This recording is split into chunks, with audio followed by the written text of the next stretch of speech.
بسم اللہ الرحمن الرحیم۔ بیش بہا اجر و ثواب۔ اللہ اکبر، الحمد للہ، سبحان اللہ، لا الہ الا اللہ۔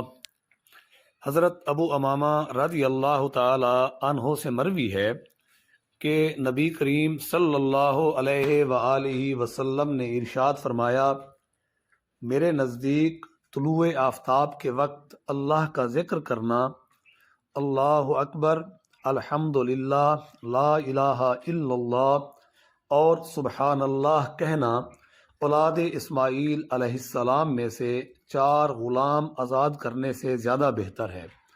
اسی طرح نماز عصر سے غروب آفتاب تک اللہ کا ذکر کرنا میرے نزدیک اولاد اسماعیل علیہ السلام میں سے اتنے غلام آزاد کرنے سے زیادہ بہتر ہے۔